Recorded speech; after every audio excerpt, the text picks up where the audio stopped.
Mesdames et messieurs, bienvenue à ce premier cours d'introduction à l'ornithologie. Je m'appelle Oukacha Ben Mokhtar et je serai votre professeur.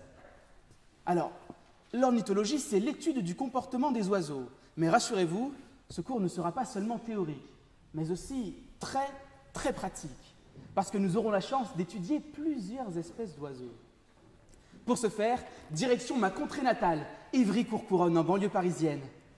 Mais n'ayez pas peur, tout va bien se passer, je serai votre guide. Cependant, gardez vos sacs près de vous, on ne sait jamais. Nous y voici.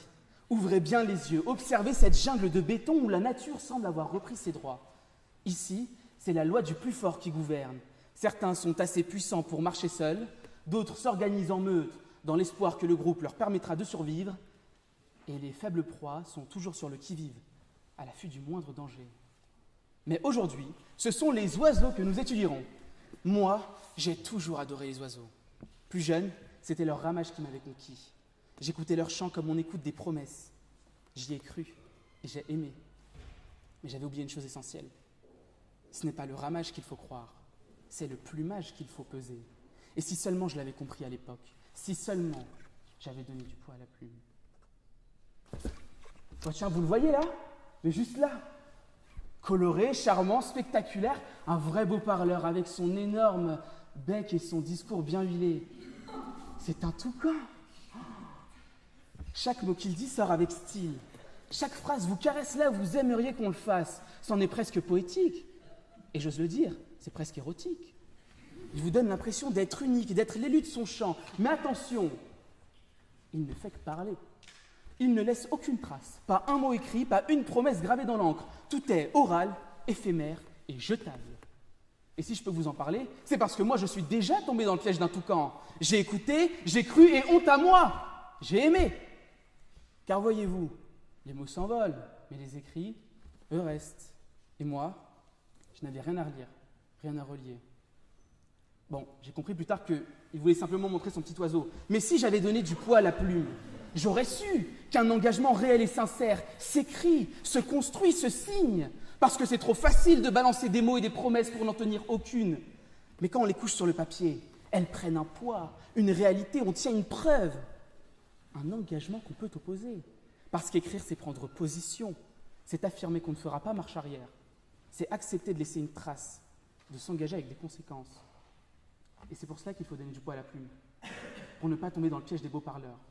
Alors prenez note, chers élèves, les toucans ne savent pas s'engager et il ne faut surtout pas les croire. Allez, où est cet oiseau de malheur? Ici, juste là, vous le voyez? Non, juste là.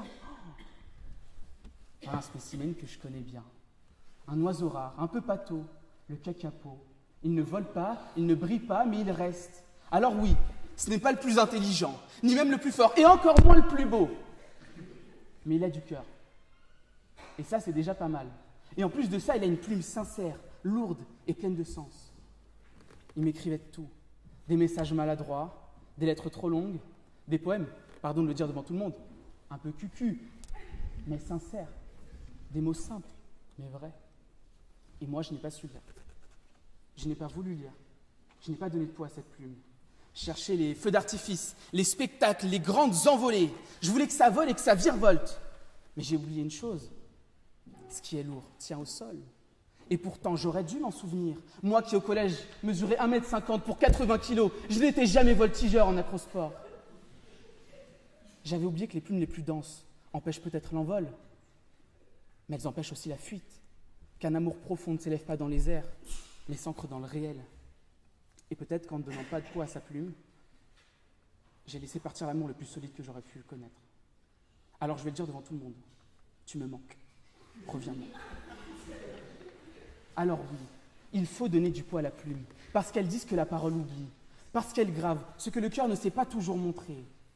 Moi, j'ai cru au ramage du toucan, j'ai ignoré la sincérité du kakapo, et j'ai compris trop tard que les mots sans poids s'effacent, mais qu'une plume, avec du poids, elle, peut porter tout un monde. Et à vous tous, chers ornithologues d'un soir, si un jour vous croisez un toucan, comme lui, profitez de son chant. Mais ne tombez pas amoureux, et ne le croyez pas. Et si un kakapo vous écrit, lisez-le, donnez du poids à sa plume, parce qu'il ne vous écrira peut-être qu'une lettre, mais elle pèsera toujours plus que 100 chants de toucan.